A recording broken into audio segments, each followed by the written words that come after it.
ഇന്ന് നമ്മൾ മുരിങ്ങാക്കായും ഉണക്കച്ചെമ്മീനും വെച്ചിട്ടൊരു തേങ്ങ അരച്ച കറിയാണ് ഉണ്ടാക്കുന്നത്. അതിന് വേണ്ടുന്ന സാധനങ്ങളാണ് മുരിങ്ങാക്കായ ഞാൻ കട്ട് ചെയ്ത് വെച്ചിട്ടുണ്ട്, പിന്നെ ഒരു തക്കാളി, അര സവാള, പിന്നെ കുറച്ച് ഉണക്കച്ചെമ്മീൻ, പിന്നെ 3 പച്ചമുളക്. ഇതെല്ലാം ഞാൻ കഴുകി ഒന്നിച്ചെല്ലാം ഇട്ടിട്ടുണ്ട്. തക്കാളി, ഉള്ളി, ഉണക്കച്ചെമ്മീൻ, മുരിങ്ങ എല്ലാം. അതിലേക്കൊരു 1/4 ടീസ്പൂണ് മഞ്ഞൾപ്പൊടി, 1 ടീസ്പൂണ് മുളക്, എരിവുള്ള മുളകും കാശ്മീരിയും രണ്ടും ഒന്നിച്ച് പൊടിച്ചതാണ്, പകുതി ഇട്ടത്. പിന്നെ പാകത്തിനുള്ള ഉപ്പ്. ഇപ്പോൾ കുറച്ചധികമായാലും കുഴപ്പമില്ല, തേങ്ങ അരച്ചിട്ട് വെക്കുന്നതല്ലേ. അപ്പോൾ ഇനി ഇതിന് വേവേണ്ട വെള്ളം ഒഴിച്ചിട്ട് ആക്കിയിട്ട് നമുക്ക് വേവിച്ചെടുക്കാം.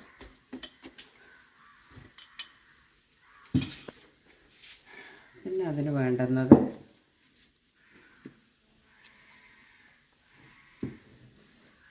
വേണ്ടുന്നത് തേങ്ങയാണ്.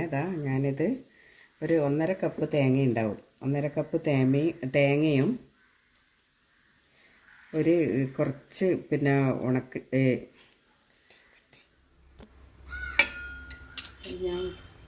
ഞാൻ വേവിക്കാൻ വെച്ചിട്ടുണ്ട്. ഇനി വേവിക്കണം.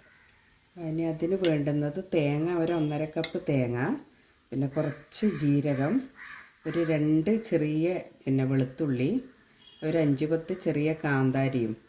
കാന്താരി ഇവിടെ ഉള്ളത് കൊണ്ട് എടുക്കുന്നതാണ്. കാന്താരി ഇല്ലാത്തവർക്ക് പച്ചമുളക് എടുക്കാം. പിന്നെ ഞാനിത് മോരൊഴിച്ചിട്ടാണ്, നാടൻ മോരാണ്. ആ മോരൊഴിച്ചിട്ടാണ് ഇത് അരക്കുന്നത്. മോര് ഇവിടെ ഉണ്ട്, മോര് വെച്ചിട്ടാണ് അരക്കുന്നത്. ഇത് നന്നായി വെന്തുവേ. ഇനി നമുക്കിതിലേക്ക് തേങ്ങ അരച്ചൊഴിക്കാം.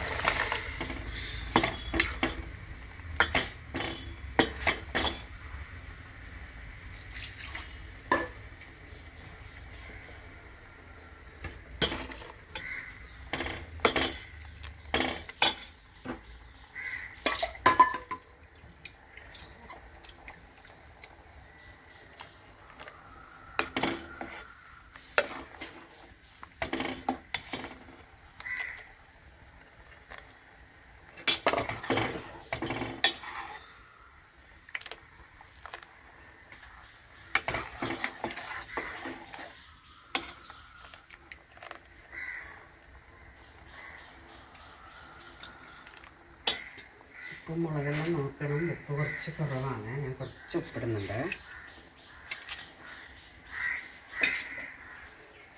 പിന്നെ പച്ചമുളക് ഞാൻ കലക്കി വെച്ചിട്ടാണ് ഇടുക. കറിവേപ്പില നല്ലോണം തിളച്ചിട്ടാകുമ്പോൾ നമുക്ക് കടുക് പൊട്ടിച്ച് വയ്ക്കാം.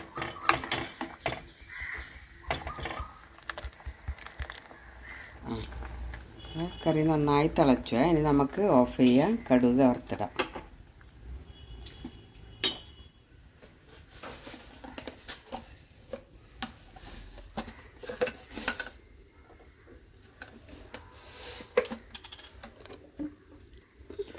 വെളിച്ചെണ്ണയ്ക്ക്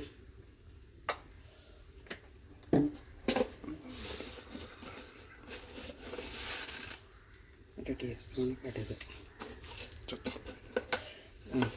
വെളിച്ചെണ്ണ ഒഴിച്ചു. 1 ടീസ്പൂൺ കടുക് ഇട്ടുക.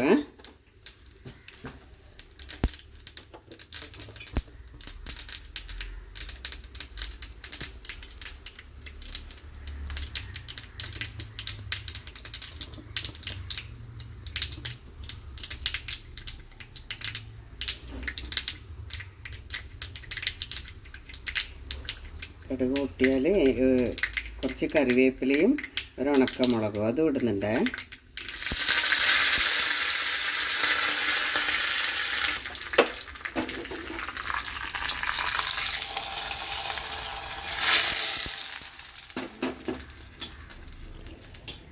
ഉണക്കച്ചെമ്മീൻ മുരിങ്ങാക്കായ് കറി റെഡിയായ.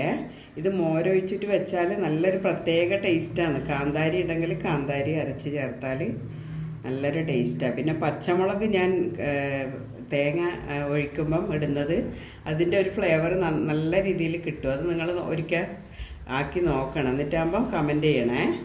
Okay, thank you.